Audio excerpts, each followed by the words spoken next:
사도행전 4장 13절부터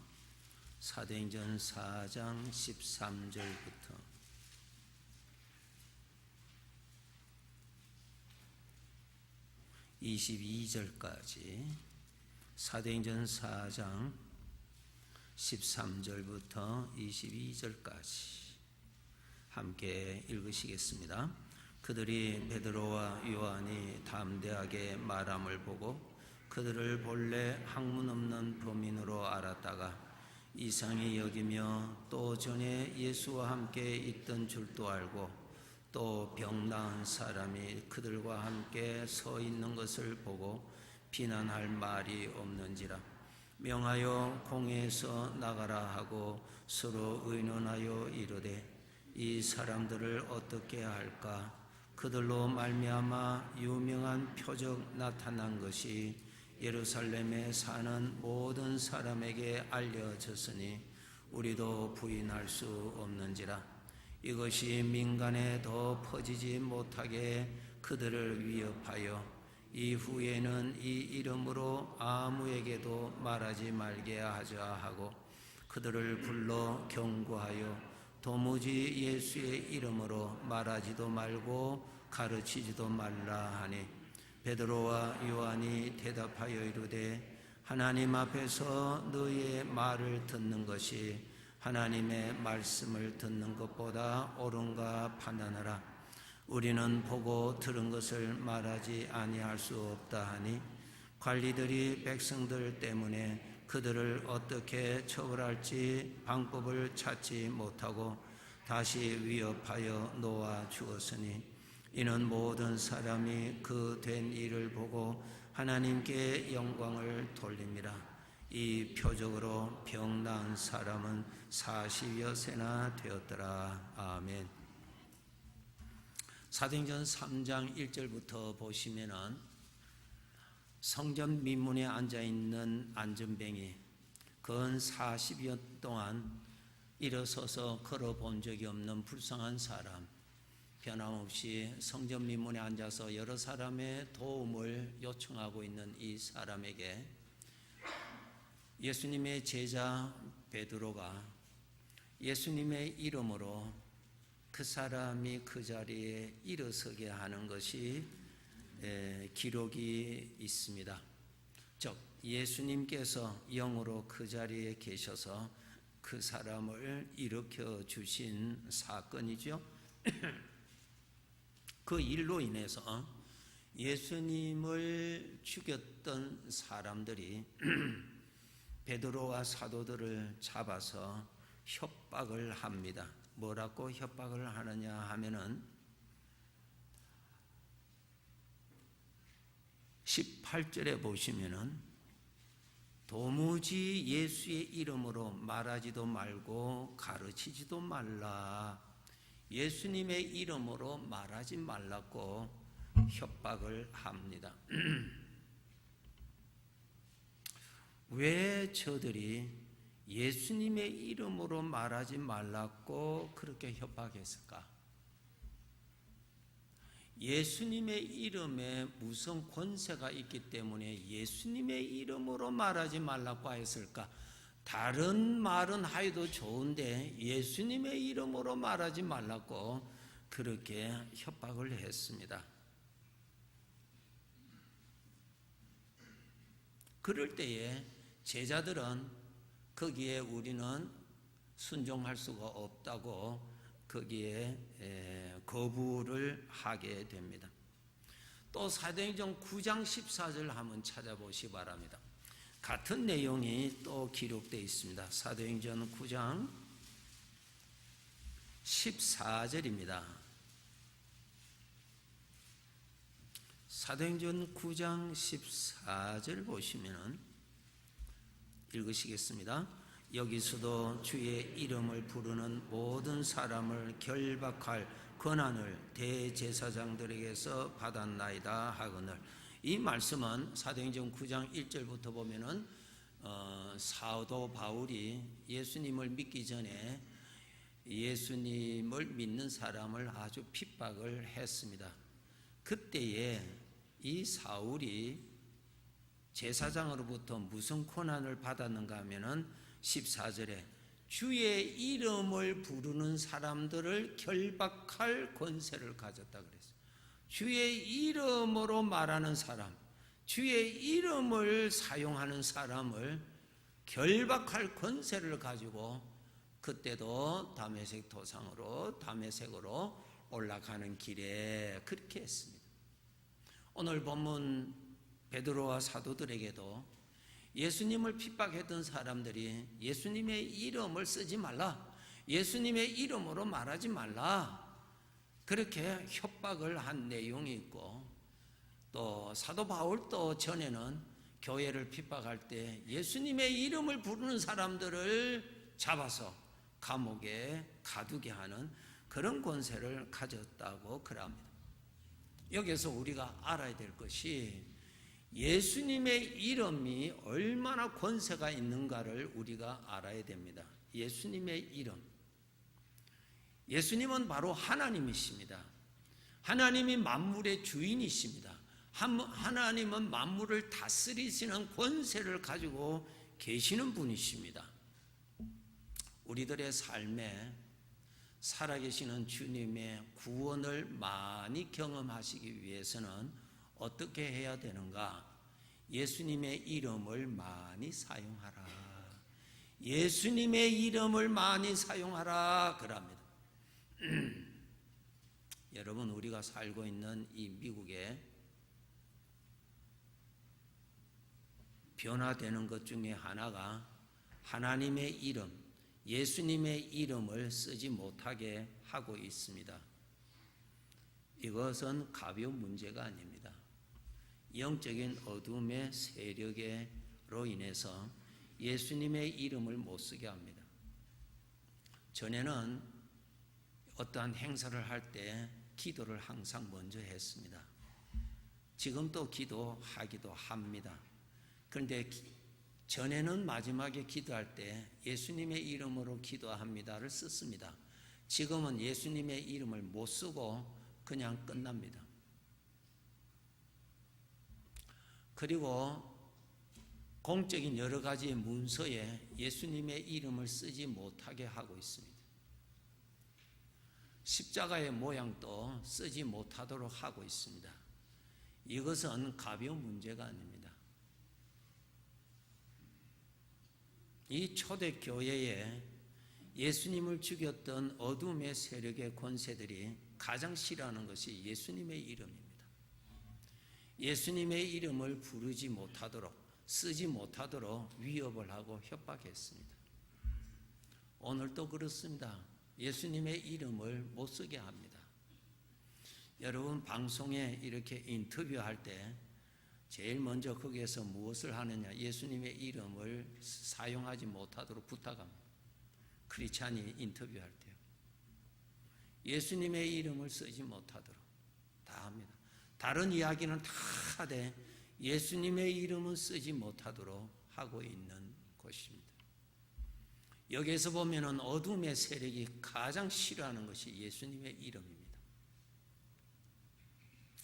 예수님은 이 세상에 오실 때에 참 빛이 오셨다고 그렇게 말씀하고 있습니다.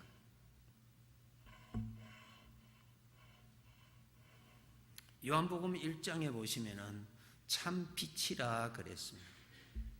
어둠을 다스리시는 빛, 어둠이 도망가게 하는 절대 권세가 있는 빛, 하나님이신 예수님이 이 땅 위에 오신 것을 어두운 세상에 빛이 오셨다고 기록되어 있습니다. 요한복음 8장 12절에서 예수님 말씀하시기를 나는 세상의 빛이라고 말씀하고 계십니다. 이 어둠은 빛을 가장 싫어하고 어둠은 빛 앞에 절대 권세하에 복종하게 되어 있습니다. 법칙이 그렇습니다. 빛이라고 그랬습니다. 빛. 여기에서 우리가 알아야 될 것은 우리 하나님의 자녀들은 어떤 사람입니까? 예수 그리스도를 모시고 사는 사람들을 하나님의 자녀라고 합니다. 빛을 모시고 있는 사람을 하나님의 자녀라고 말합니다. 성경을 아는 사람이 아니고 성경에서 말씀하고 계시는 예수 그리스도를 자기의 삶에 모시고 사는 사람을 하나님의 자녀라고 부르는 것입니다. 그런데 알아야 될 것이 우리 주의 자녀들에게 살아계신 주님의 구원을 많이 경험하기 위해서는 어떻게 해야 되는가? 주님의 이름을 많이 사용하셔야 됩니다. 왜? 사도들이 예수 그리스도의 이름을 쓰는 것을 쓰지 말라고 했는가? 아셔야 됩니다. 왜 어두운 세상은 예수님의 이름을 사용하지 못하도록 하고 있는가를 알아야 됩니다. 예수님이 이 세상에 오셨을 때 거짓 영들이 가장 두려워했습니다. 오늘도 동일합니다. 오늘날 예수 그리스도의 이름은 누구를 통해서 이 세상에 나타나는가 하면은 예수님을 믿는 자들을 통해서 예수 그리스도의 이름이 나타납니다. 우리들의 각자의 구원이 일어나게 하시려면은 예수 그리스도의 이름을 많이 쓰실수록 더 많은 구원이 일어납니다. 우리 스스로 한번 살펴보시기 바랍니다. 나는 하루하루 살아가면서 한 주간을 살면서 예수님의 이름을 얼마나 많이 사용하고 있는지, 만물을 다스리시고 어둠의 세력이 절대 복종하는 권세이신 예수 그리스도의 이름을 내가 얼마나 많이 사용하고 있는지 서로 한번 살펴보시기 바랍니다. 빌립보서 2장 10절에 예수님의 이름의 권세를 말씀하고 있습니다. 여러분 한번 읽으시도록 하겠습니다. 하늘에 있는 자들과 땅에 있는 자들과 땅 아래에 있는 자들로 모든 무릎을 예수의 이름에 꿇게 하시고, 이 말씀을 여러분 가볍게 읽지 마시기 바랍니다. 하나님께서 이 세상의 모든 것이 예수님의 이름에 무릎을 꿇도록 해주셨습니다. 어둠은 빛 앞에 절대적으로 복종하도록 그렇게 질서가 되어 있는 것처럼 이 만물의 모든 것은 예수님의 이름 앞에 무릎을 꿇도록 되어 있습니다. 우리 하나님의 자녀들이 어려운 문제를 만났을 때에 우리가 예수님의 이름을 많이 쓰셔야 됩니다. 물론 우리가 기쁜 일을 당할 때도 예수님의 이름을 써서 하나님께 영광을 돌려야 하겠지만은 특별히 어려운 일을 당할 때 내가 모시고 있는 주님의 이름을 많이 사용하셔야 됩니다. 더 많은 구원을 경험하시려면, 살아있는 믿음을 경험하시려면 예수님의 이름을 많이 쓰셔야 됩니다. 어둠의 영은 주의 이름은 쓰지 못하도록 자꾸 그렇게 할 것입니다. 우리 성도들이 모였을 때 예수님의 이름을 더 많이 쓰셔야 됩니다. 그래야 그 이름 앞에 여러 가지의 문제들이 해결받는 구원을 경험하게 될 것입니다. 하나님께서 미디안 광야에서 모세가 훈련을 받고 애굽으로 하나님이 보내실 때 이 모세에게 하나님께서 지팡이를 그에게 주셨다 그랬습니다. 오늘날 주의 백성들에게 이 세상을 살아갈 때 어떠한 이름을 주셨냐면 예수님의 이름을 쓸 수 있도록 권세를 주신 것을 우리는 기억하셔야 됩니다. 예수님의 이름을 쓸 수 있는 권세, 예수님의 이름으로 기도할 수 있는 권세, 예수님의 이름으로 말할 수 있는 권세, 예수님의 이름을 높일 수 있는 권세를 주의 자녀들에게 주셨습니다. 예수님께서 십자가에 죽으실 때에 왕이라고 이름을 썼습니다. 그럴 때 예수님을 죽였던 사람들은 뭐라고 외쳤습니까? 우리의 왕은 로마 황제 가이사와가 나의 왕이요 예수는 왕이 아니라고 거절했습니다. 어둠은 빛 아래 있기를 가장 싫어합니다. 가장 싫어합니다. 인생을 사는데 이 세상은 천국이 아니기 때문에 이런 문제 저런 문제를 만나면서 사는 것이 세상입니다.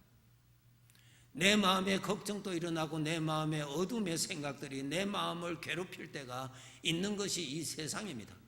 그리고 나의 환경에도 어둠으로 인하여서 우리가 씨름을 해야 할 때가 있는 것이 이 세상입니다. 그럴 때마다 그러한 가운데서 구원을 베풀어 주시는 이는 예수 그리스도이신데 예수 그리스도의 이름을 그때 사용하셔야 구원의 역사가 일어나는 것입니다. 예수 그리스도의 이름을 고백할 줄 알아야 되고 예수 그리스도의 이름을 높일 줄 알아야 되고 예수 그리스도의 이름을 믿는 이름을 나타내어야 예수 그리스도의 이름 앞에 주께서 구원을 베풀어 주시는 은혜를 우리가 받을 수가 있습니다.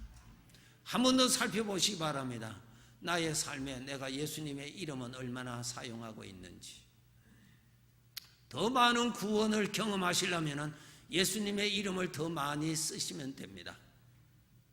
예수님의 이름을 더 많이 쓰시면 더 많은 구원을 받습니다. 그분의 이름은 오늘 또 만유를 다스리시는 권세 있는 이름이요.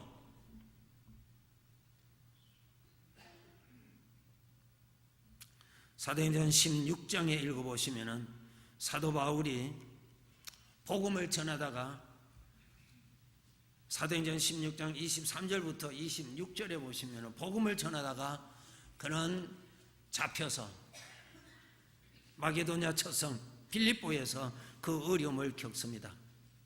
많이 맞은 후에 감옥에 갇혔습니다. 캄캄한 밤중에 사도 바울과 실라가 그 가운데서 그의 입술을 통해서 주님의 이름이 나타납니다. 신앙이 약하면은 믿음 생활을 하다가 어려움을 만나면은 예수님의 이름이 쑥 들어가 버리고 감추어지고 어려움이 내 입에서 나옵니다. 불안이 내 입에서 나옵니다. 걱정이 내 입에서 나옵니다. 주님의 구원이 나타나지 못하게 하는 함정입니다. 어두울수록 빛을 찾아야 되고 어둠에서 길이 열리게 하는 빛을 찾아야 되고 빛을 찾아야 되는데 빛을 드러내야 되는데 우리가 어려움을 만났을 때에 빛이 되시는 주님의 이름이 나타나지 않는 것은 어둠 속에 계속 사로잡히게 되는 것입니다. 어두우니까 빛을 찾아야 되잖아요. 어려움을 만났으니까 그 어려움에서 구원해 주실 주님을 찾아야 될 것 아닙니까? 주님의 이름을 불러야 되지 않겠습니까? 함께 계시는 주님을 찾아야 되지 않겠습니까? 함께 계시는 주님의 이름을 부르면서 그분을 바라보아야 되지 않겠습니까? 민수기에서 이스라엘 백성들이 뱀에 물려서 죽어가고 있을 때 하나님께서 구원받는 길을 가르쳐 주셨습니다. 오늘도 똑같습니다. 하나님께서 지시하신 대로 구리뱀을 만들고 구리뱀을 바라보라 그래서 구리뱀을 바라보라 그랬습니다. 그것을 바라볼 때에 하나님의 약속대로 순종하였을 때 하나님께서 구원을 베풀어 주셨어요. 주의 이름을 부르짖을 때 하나님은 역사하시는 거예요. 예수님을 바라볼 때에 하나님이 역사하시는 것입니다. 하나님은 시간의 과거와 현재, 미래 시간의 제한을 받지 않으시는 분이십니다. 성경에 기록되어 있는 과거의 역사가 아닙니다. 하나님은 오늘도 동일하게 그렇게 우리에게 말씀해 주십니다. 어려움 중에 있을 때에 내 입에서 하나님의 이름은 다 들어가고 주님의 이름도 나타나지도 아니하고 어둠 속에 있다면 어둠은 나를 덮을 수밖에 없습니다. 어둠을 만났으니까 빛을 찾아야 되지 않겠습니까? 어둠을 만났으니까 빛을 드러내야 되지 않겠어요? 빛을 드러내야 어둠 속에 길이 열리잖아요. 터널이 생기잖아요. 빛을 찾아야 어둠이 빛 앞에 물러가잖아요. 우리 주의 백성들의 삶에는 하나님을 경험하게 하는 것이 하루하루의 삶인데 바로 주님을 바라볼 때, 주의 이름을 부를 때에 그러한 역사가 일어나는 것입니다. 우리가 하나님 다 믿습니다. 더 많은 하나님을 경험한다면 우리는 더 기쁘게 신앙생활을 할 것이고, 더 하나님을 사랑하는 경외하는 마음이 더 많이 일어날 것입니다. 더 많은 하나님의 구원을 얻기 위해서는 어떻게 해야 되는가? 예수님의 이름을 더 많이 쓰자. 다니엘서 3장에 보면은 사드락과 메삭과 아벳느고가 불 가운데 던짐을 받아서 죽을 수밖에 없는 그러한 아주 어려운 가운데 빠집니다. 그 어려움에서 그를 구원해 주시려는 하나님밖에 없는데 어떻게 했다고요? 그의 입술에서 하나님을 나타냅니다. 그의 입술에서 하나님이 나타납니다. 하나님이 나타납니다. 그 입에서 하나님이 나타납니다. 하나님이.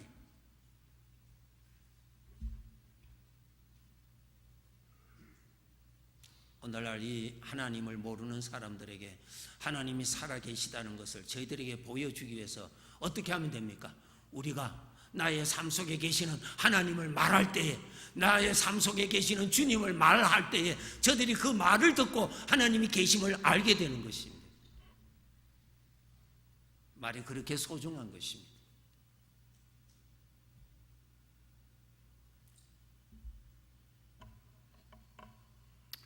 우리 아버지께서 천국까지 예비해 주신 아버지가 이 세상 어렵게 살아라고 그냥 방치해 두신 것이 인생이 아니라는 것입니다.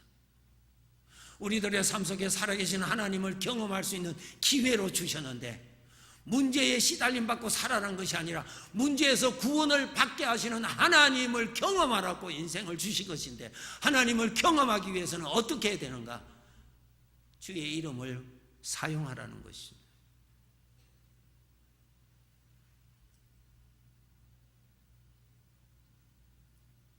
여호수아서 3장에 보면은 이스라엘 백성들이 요단강을 건너서 가나안 땅으로 들어가야 하는 길인데, 그때가 우기철이라 그냥 그 요단강의 강이 범람했다 그랬습니다.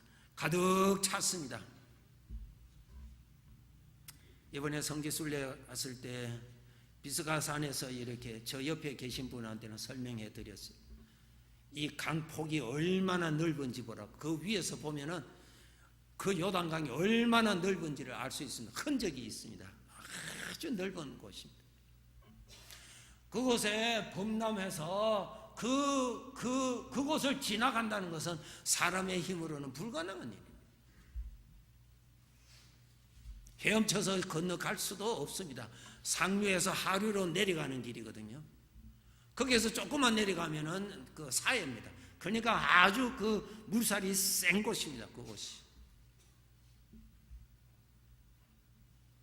그 어려움을 지나야 되는데 어떻게 지났다고 성경은 기록하고 있습니까? 성경에 이렇게 기록되어 있습니다.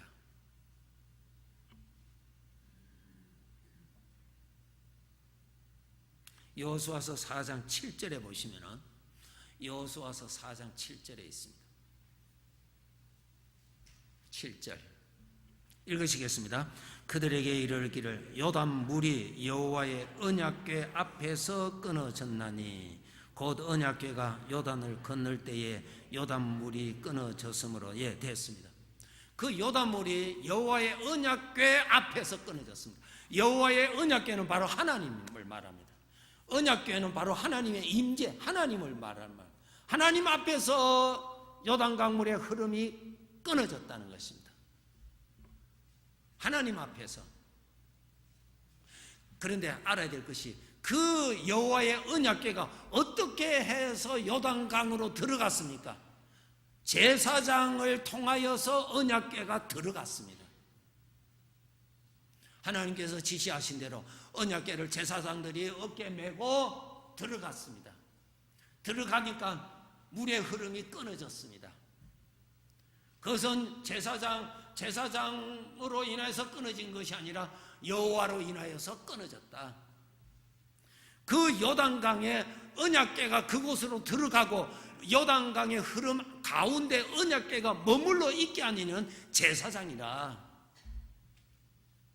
오늘날 문제 가운데 있는 우리가 문제 속에서 주의 이름이 나타나도록 하면은, 주의 이름을 높인다면은, 주님이 함께 계신다는 것을 믿으신다면은, 그 가운데서도 주님이 도와주실 것을 믿으신다면은, 그 가운데서도 함께 계시는 주님을 바라보고 있다면은, 그곳에 함께 계시는 주님이 구원을 베풀어 주실 것입니다.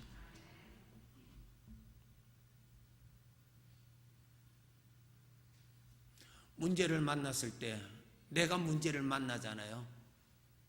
문제를 만난 나를 통해서 주님이 나타나시도록. 여호수아서 6장에 보셔도 같은 말씀입니다. 여호수아서 6장 11절에 여리고성이 무너지는 것도 여호와의 궤 앞에서 무너졌습니다.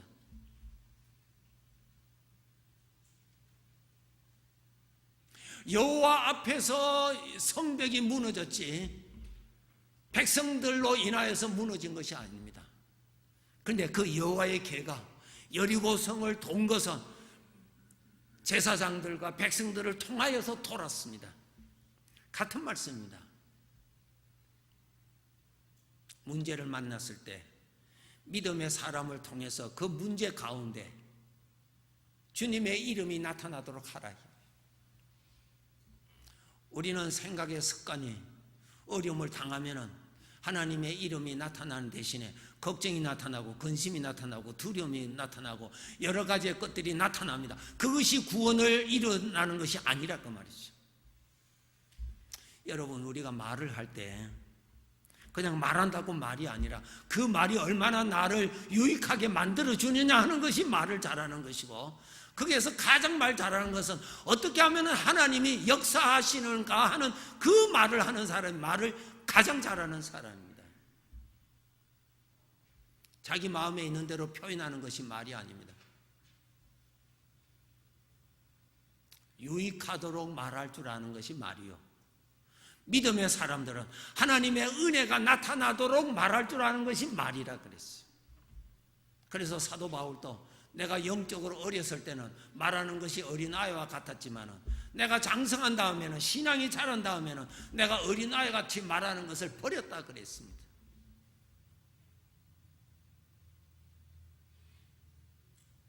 오늘 말씀의 핵심은 나의 입에서 예수님의 이름이 나타나도록, 권세가 있는 주님의 이름이 나타나도록, 주님의 이름을 나타내라, 주님의 이름을 높여라, 주님의 이름을 모셔라, 주님의 이름을 높여라.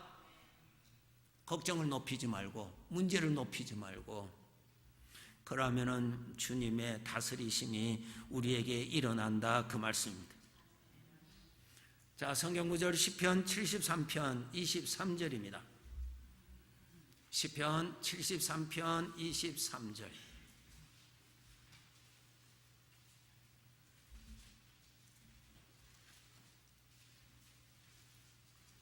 시편 73편 23절입니다. 함께 읽으시겠습니다. 내가 항상 주와 함께하니 주께서 내 오른손을 붙드셨나이다. 그 말씀 보세요. 주께서 붙드셨다고 그랬잖아요. 함께하니까. 더 많은 하나님을 경험하시고 살아계신 주님의 구원을 더 많이 받으시는 비결 중에 하나가 주님의 이름을 많이 사용하시라는 것입니다. 아멘. 주의 이름을 많이 쓰셔야 됩니다. 어둠의 세상은 주의 이름 쓰는 것을 싫어합니다. 여러분, 속지 마세요. 협박합니다. 속지 마세요. 육신의 생각에서는 그것을 별로 권세 있는 것으로 여기 생각지 않게 만듭니다. 속지 마세요. 예수 그리스도의 이름은 어제나 오늘이나 동일한 권세입니다. 예수 그리스도의 이름을 쓰셔야 됩니다. 주님의 이름을 높이세요. 주님께서 함께 하심을 고백하세요. 주님께서 인도하심을 고백하십시오. 그분이 여전히 내 인생에 여전히 영으로 함께 계심을 바라보십시오. 내가 항상 주와 함께 하니 주께서 나를 붙드셨나이다. 중요합니다. 여러분, 우리 많은 경험이 있죠. 문제를 만났을 때, 문제를 바라보았을 때 해결이 돼요. 문제의 늪에 내가 빠지든가요, 문제의 늪에 빠집니다. 바라보아서는 안 됩니다. 문제를 만났으면 구원을 받아야 되는데 구원을 이루시는 주님을 바라보아야 구원을 받습니다. 문제를 만났을 때 문제를 바라보는 대신에 함께 계시는 주님을 바라보아야 구원을 받습니다. 주님이 붙들어 주실 것입니다. 주님을 바라봐야 돼요. 주님을. 그래서 우리 성도들이 어려운 일을 당하면 특별히 기도를 해야 됩니다. 기도는 내 생각이 주님을 바라보게 하는 운동입니다. 기도하지 않는다면 나의 생각은 문제로 향하게 되고 내가 문제에 사로잡혀서 나는 거기에 포로가 되는 고통을 겪습니다. 그래서 기도를 해야 됩니다. 기도라는 말은 주님을 향하도록 내 생각이 노동하는 거예요. 주님에게 향하는 노동하는 것입니다. 그래서 주님을 바라보아야 주님의 구원을 받습니다. 주님의 이름을 높일 때에 주님의 구원을 받습니다. 주님은 권세 있는 이름인 것을 우리가 믿어야 할 것입니다. 사무엘하 6장 11절에 보시면은 오벳 에돔이라고 하는 성도가 하나님의 괴를 집에 잘 모심으로 인해서 그와 그 집이 복을 받았다 그랬습니다. 11절의 말씀입니다. 함께 읽으시겠습니다. 여호와의 괴가 가드 사람 오벳 에돔의 집에 석 달을 있었는데 여호와께서 오벳 에돔과 그의 온 집에 복을 주시니라. 복은 누가 주세요? 하나님이 주십니다. 그분을 모실 때에 하나님이 복을 주십니다. 누가 내 인생을 구원해 주십니까? 하나님이 구원해 주십니다. 문제를 만났을 때 하나님을 모시고 있어야 하나님께로부터 구원받습니다. 문제를 만났을 때 하나님은 모시지 않고 걱정만 모시고 있으면 하나님의 구원을 그렇게 받지 못하는 것입니다. 여전히 주님을 모셔야 구원을 받습니다. 오벳 에돔이 여호와의 법궤를 잘 모셨더니 그와 그 집이 복을 받았다고 그렇게 말씀하고 있습니다. 이제 마지막 성경 구절 읽고 마치도록 하겠습니다. 이사야서 51장 3절입니다. 이사야서 51장 3절의 말씀입니다. 마지막 구절입니다.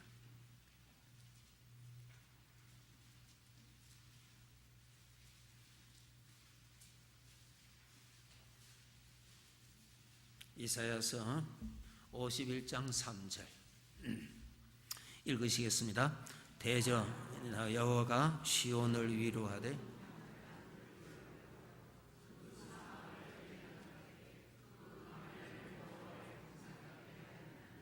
그 가운데 기뻐함과 즐거움과 감사함과 창하는 소리가 있으리라.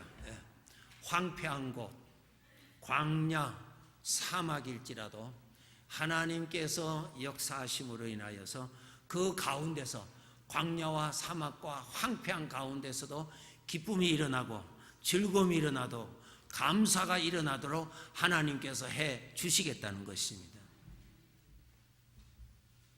오늘 말씀의 요약. 오늘 또 살아계셔서 나의 인생에 구원을 베풀어 주시는 주님을 믿음으로 모시고 삽시다. 그분이 구원을 베풀어 주십니다. 빛의 지식이 어두움에서 밝게 해주는 것이 아니라 빛 자체가 어두움에서 나를 구원해 주듯이 바로 말씀하시는 주님을 믿음으로 모실 때에 주님을 높일 때 주님을 바라보고 있을 때 주님을 모시고 있을 때 그 주님이 나를 인도하시고 구원하여 주시는 것입니다. 꼭 주님을 모시도록. 성경 아는 사람으로 사는 것이 아닙니다. 바로 성경이 말씀하고 계시는 예수 그리스도를 믿음으로 모실 때에 그분이 구원을 베풀어 주시는 것입니다. 꼭 그분 가까이 모시고 내 입에서 그분의 이름이 더 많이 나타나도록 그분을 높이신다면 이전보다 더 많은 구원을 우리는 경험하게 될 것입니다. 기도하겠습니다.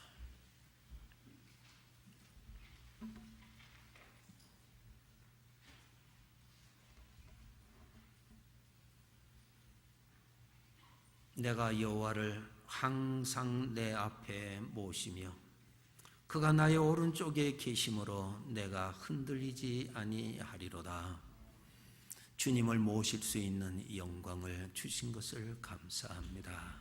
주님을 바라봄으로 구원을 얻는 이 약속, 만물이 예수 그리스도의 이름 앞에 무릎을 꿇도록 되어 있는 이 영적인 비밀을 깨닫고 예수의 그리스도의 이름을 갑절이나 더 많이 사용하기를 원합니다. 그래서 예수 그리스도의 이름으로 구원을 많이 거두어들여서 하나님을 즐거워하는 하나님의 자녀들의 생활이 되게 하여 주시옵소서. 주여, 이 비밀, 대적이 가장 두려워하는 이 비밀, 주여 우리 성도들 귀로 듣고 믿어지게 하여 주시고 그 사실대로 사용하게 하여 주셔서 더 많은 구원을 우리가 받아서 나누며 영광 돌리는 우리 성도들 되게 하여 주시옵소서. 예수님의 이름으로 기도하옵나이다.